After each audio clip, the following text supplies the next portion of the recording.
Ով անձի օրնեցեք Տեր այր ասում։ Աստված բոլորիդ օրհնի, ուրախ եմ բոլորիդ տեսնել։ Տեր հայր, հիմա այսօր այստեղ եք հավաքվել, ինչի համար, ինչ է կատարվում այս պահին։ Մեր որդիական սերն ու հարգանքն ենք արտահայտում Վեհափար Հայրապետին, մեր աջակցությունն ենք ցուցաբերում մեր բարեպաշտ հավատացյալ ժողովրդին եւ ուզում ենք, որ Վեհափար Հայրապետը արդարացի կամ ողորմած վճիռ կայացնի այն բոլոր անձանց նկատմամբ, որոնք տարբեր կոմպրոմատների, շանտաժի, ահաբեկման, նաև խոստումների, սուտ խոստումների զոհ են դարձել։ Կխնդրենք, որ Վեհափար Հայրապետը հնարավորինս ներողամիտ լինի իրենց նկատմամբ եւ կմաղթենք, որ նաև այնպիսի որոշում կայացնի, որ նաև բավարարի մեր հավատացյալ ժողովրդին, որոնք խնդրում են, որ Վեհափար Հայրապետը արդարացի որոշում կայացնի իրենց նկատմամբ, որովհետև նախկինում էլ մեր եկեղեցին այս նույն եպիսկոպոսների, որոնք երեք տեսանք վարչապետի կողքին, ես նույնիսկ հայտարարությունը չեմ համարում, որ իրենց ազատ կամ արտահայտությունն է եղել,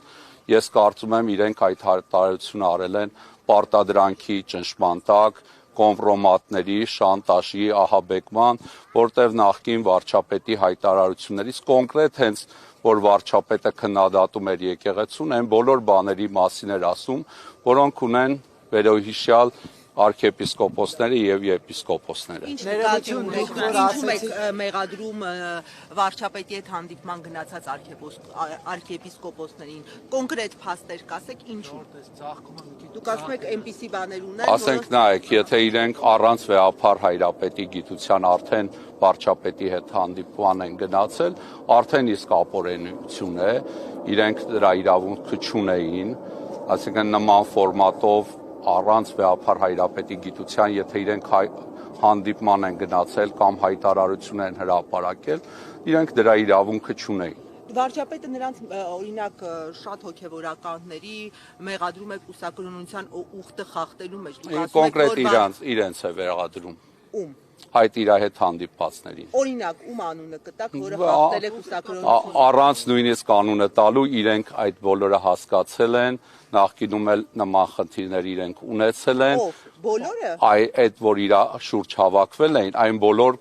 հայտարարությունները, որ վարչապետը ազգային ժողովի ամբիոնը օգտագործելով թշնամանք եւ ատելություններ տարածում եկեղեցու նկատմամբ, այն բոլոր կոմպրոմատներն ու հայտարարությունները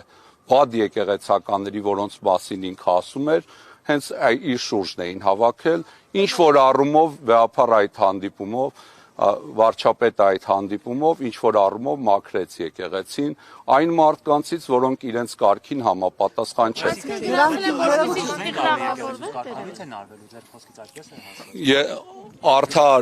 Արդարացի որոշման դեպքում կարող են դուրս գալ, բայց Վեհափար Հայրապետը նաև կարող է ողորմած լինել, լիարժեք դա Վեհափար Հայրապետի իրավունքների մեջ է, եթե իրենք զղջան, ներողություն խնդրեն, կարծում եմ Վեհափար Հայրապետը կարող է նաև ներողամիտ լինի։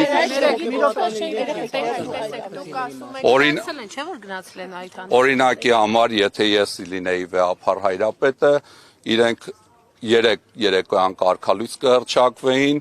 եւ այս կիրակի 6 նոր եպիսկոպոսներ կոծեի, բայց փառք Տիրոջը, որ ես չեմ Վեհափար Հայրապետը եւ Վեհափար Հայրապետը շատ ավելի ներողամիտ, շատ ավելի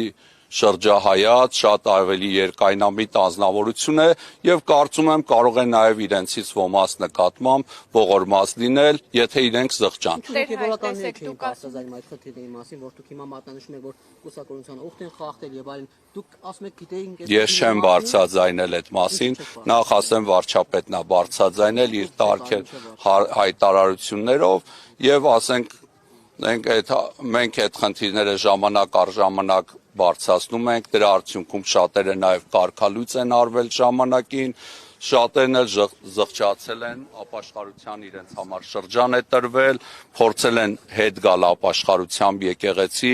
նաև վստահաբար Վեհափարին խոստացել են, որ նման բան չի կրկնվի, բայց հիմա արդեն կրկնվելու դեպքում, որի արդյունքում կարող են իրենց դեմ կոմպրոմատներ լինեն իշխանավորների ձեռքին, որոնցով իրենց շանտաժի, ահաբեկման են ենթարկում, այսինքն իրենք չեն կարողանում իրենց կատարած արարքների պատասխանը տալ։ Նայեք, օրինակ, Կաթողիկոսներ են խախտել կուսակցությունը, որտեղ վարչապետը իրենց էլ է մեղադրում։ վարչապետը թացը չորի հետ խառնում է, համատարած միջավայր է փորձում ստեղծել ատելության, թշնամանքի։ Ես չեմ կարծում, իհարկե չենք խախտել։ Իհարկե ես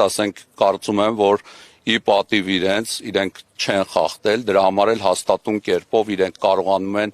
մեր խնդիրները վեր բարձրացնել։ Օրինակ, գիտեմ, որ Գաղափար Հայրապետը Արցախի թեմը չի լուծարել, եւ սա էլ իշխանությունների համար խնդիր էր։ Եվ այսօր տեսնում ենք ցավոք սրտի դառը իրավիճակը,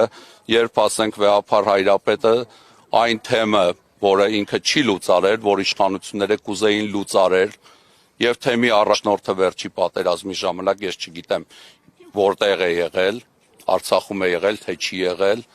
նաեւ այն վերջի շրջանում, որ ռազմաքաղաքական ղեկավարությունները գերության մեջ են, այսինքն իրեն տեսնել այնտեղ գնալը արդեն իր համար կոռեկտ չէ։